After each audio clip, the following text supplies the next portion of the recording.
The moment did not begin with politics. It began with a story. In a quiet hall filled with diplomats, cameras, and restrained applause, the atmosphere was formal, almost cold. Yet within minutes, something unexpected happened. A nation thousands of miles away from Eastern Europe reached straight into the heart of a wartime president. And by the end of it, the Ukrainian president was visibly moved, struggling to hold back tears. This is the story of how the Philippines, a country shaped by colonization, war, resilience, and faith, delivered a message so human, so raw, that it cut through protocol, geopolitics, and power. To understand why this moment mattered, we need to understand both sides of the story. Ukraine, a nation scarred by invasion, has endured years of conflict, displacement, and loss.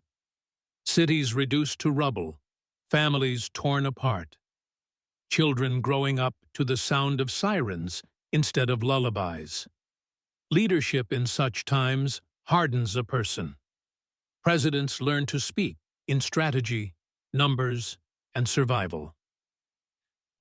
Emotions are often buried because there is simply no time to feel.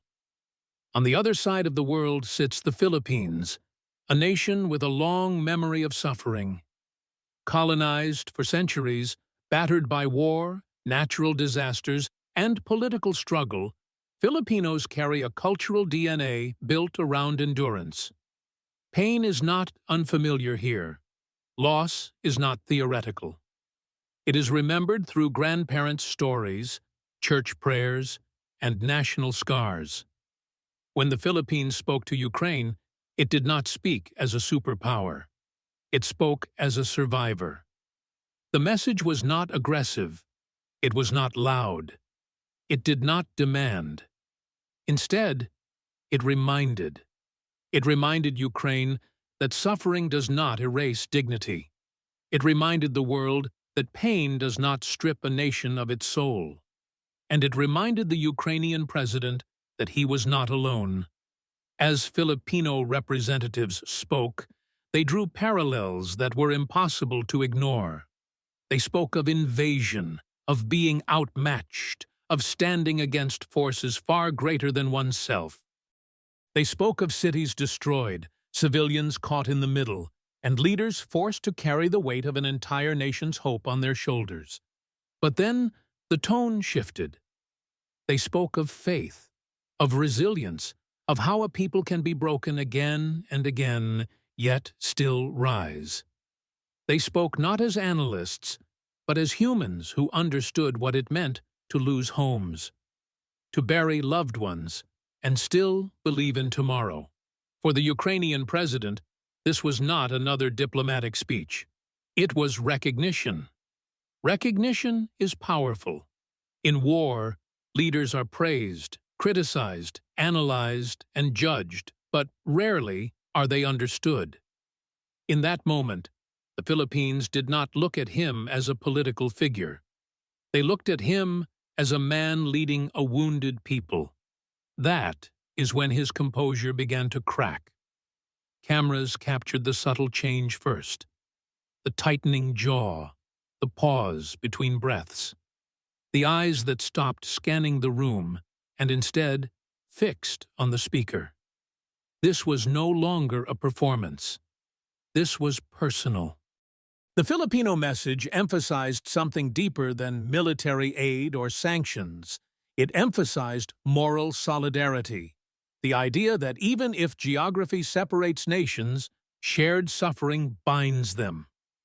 They reminded him that the Philippines, too, once faced overwhelming odds, that history tried to erase them, that empires tried to silence them. Yet they survived.